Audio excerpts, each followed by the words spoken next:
Di video kali ini, gue mau kasih insight langsung dari mantan debt collector pinjol yang bakal bongkar kesalahan-kesalahan fatal yang sering dilakukan sama nasabah gagal bayar. Ini penting banget supaya lo nggak makin terpuruk dan mental lo tetap sehat meskipun lagi dihantam tagihan. Jadi, yuk simak sampai habis, jangan skip. Di era digital sekarang, pinjaman online itu ibarat pisau bermata dua. Di satu sisi, pinjol bisa bantu lo yang lagi butuh dana darurat, tapi di sisi lain, kalau lo nggak siap hadapi risiko, malah bisa bikin lo makin terjerat. Banyak orang yang awalnya cuma minjam 500.000, tapi ujung-ujungnya harus bayar 2 juta rupiah.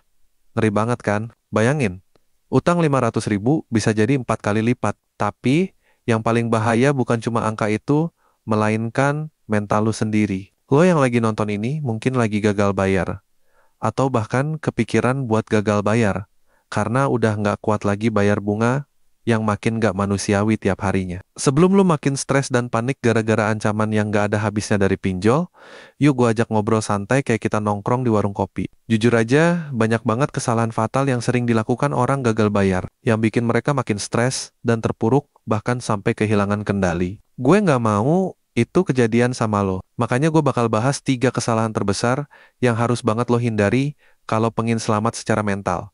Ini beneran ilmu dari mantan debt collector pinjol, bukan asal ngomong. Kesalahan pertama adalah masih suka baca pesan WhatsApp dari pinjol.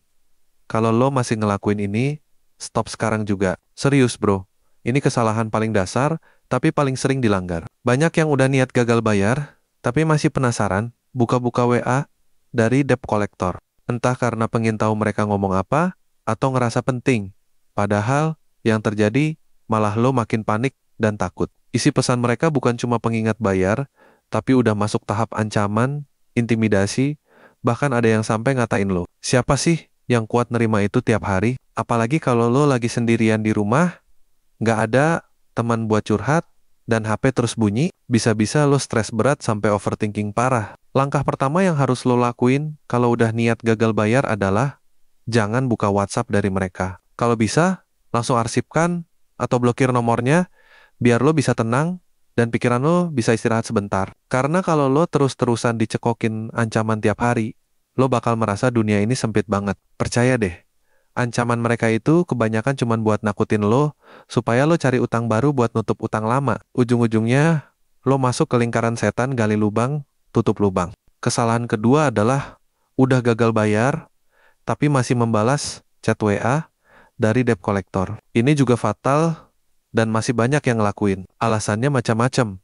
Ada yang merasa bersalah, pengen minta waktu, atau cuman pengen klarifikasi. Padahal, semakin lo balas, mereka makin tahu lo masih aktif dan responsif, jadinya mereka makin intens ngejar lo. Dari yang cuma chat pagi dan malam, bisa jadi tiap jam sekali WA lo. Dari yang halus, bisa jadi makin kasar. Ingat, ini bukan soal sopan santun, tapi soal bertahan. Lo lagi fase sulit, dan satu-satunya cara buat keluar dari tekanan mental itu, putus komunikasi sama yang bikin lo stres. Jangan kasih celah buat mereka masuk ke pikiran lo, dan jangan kasih energi buat hal yang gak penting.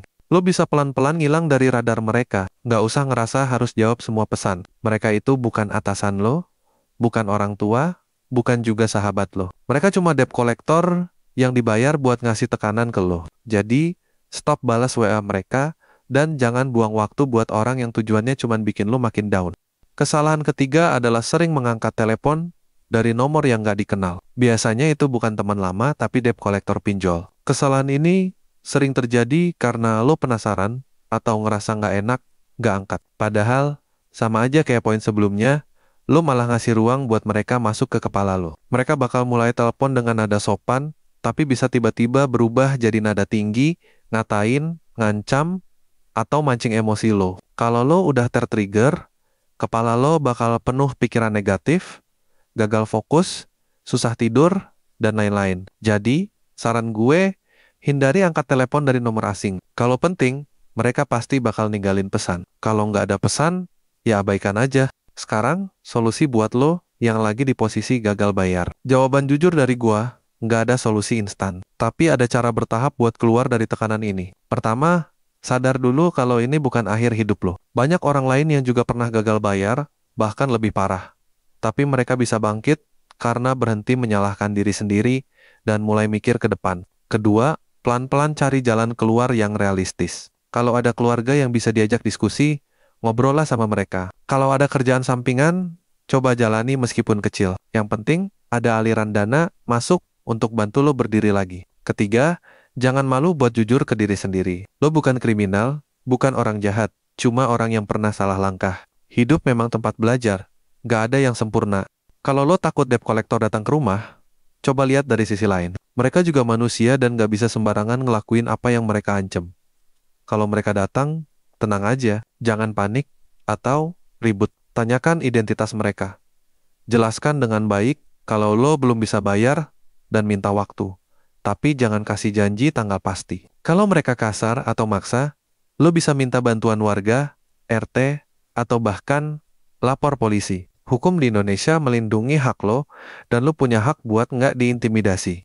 Jadi, gagal bayar bukan kiamat. Ini cuman fase yang bisa lo lewati kalau lo cukup kuat menghadapi benturan. Lo berharga, jangan biarkan mental lo diinjak-injak sama orang yang cuma kerjaannya nakut-nakutin. Buat lo yang lagi di titik paling bawah, tarik napas, tenangin diri, matiin notifikasi, nikmati kopi lo, dan ingat, lo masih punya masa depan. Jangan remehkan kekuatan diri lo sendiri. Jangan kasih mereka kontrol atas hidup lo.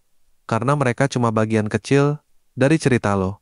Bukan seluruh hidup lo. Kalau lo butuh semangat, ingat, lo nggak sendirian. Banyak yang lagi berjuang seperti lo, dan kita bisa bangkit bareng-bareng. Salam gagal bayar, jangan takut, jangan malu, tapi juga jangan ulangin kesalahan yang sama. Kalau lo ngerasa video ini berguna, dan bisa bantu lo, atau temen lo, yang lagi kesulitan, jangan lupa klik like, share, dan subscribe channel ini biar nggak ketinggalan video inspiratif dan edukasi lainnya. Terima kasih udah nonton, kita ketemu lagi di video berikutnya.